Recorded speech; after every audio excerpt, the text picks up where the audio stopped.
SIR के समय ईआरओज और एईआरओज मिलकर सबसे पहला जो काम करेंगे वो इन्यूमरेशन फॉर्म्स को प्रिंट करेंगे।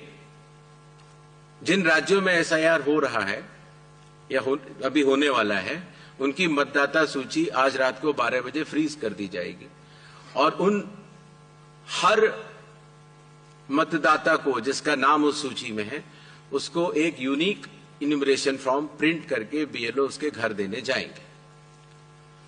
इन्यूमरेशन फॉर्म में वो आवश्यक डिटेल्स होंगे जो कि आज की मतदाता सूची में हैं।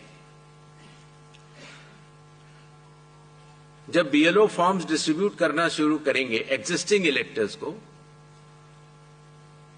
उसके बाद इन्यूमरेशन फॉर्म में जिसका भी नाम है वो उसको लिंक करने का प्रयास करेंगे कि क्या उन्हीं का नाम 2003 की सूची में था।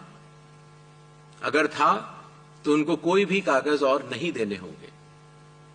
इसी तरीके से अगर उनका नाम स्वयं नहीं था और उनके पिताजी या माताजी का नाम था तो भी उनको कोई और कागज नहीं देने होंगे।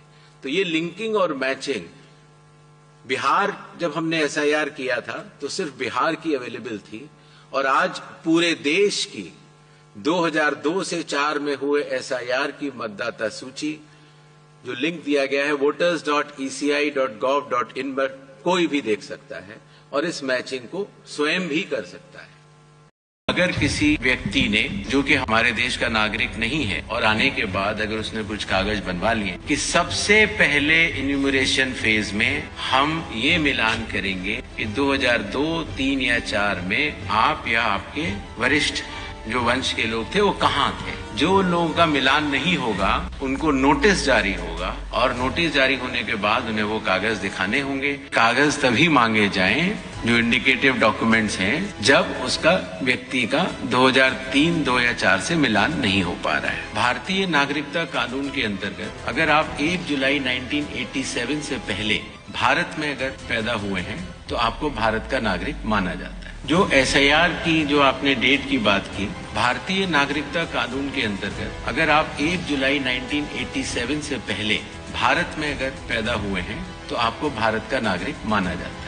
तो जो व्यक्ति 87 या उसके पहले का बॉर्न है, अगर उसमें 18 साल जोड़ देते हैं तो सन आता है 2003, 4 या 5। इसीलिए जिन लोगों का नाम 2003, 2 या 4 की मतदाता सूची में है, उसकी प्रोबेटिव वैल्यू, उसकी एविडेंशियरी वैल्यू कि वो नागरिक है, उसकी कोई जांच करने की आवश्यकता नहीं होती। इसीलिए जो पिछला एसआईआर हुआ था वो वाली तारीखें ली जाती। कई बार अगर किसी व्यक्ति ने, जो कि हमारे देश का नागरिक नहीं है और आने के बाद अगर उसने कुछ कागज बनवा लिए हैं, तो आपने नोटिस किया होगा जो हमारी प्रेजेंटेशन थी कि सबसे पहले इन्यूमरेशन फेज में हम ये मिलान करेंगे कि 2002, 3 या 4 में आप या आपके वरिष्ठ जो वंश के लोग थे वो कहाँ थे।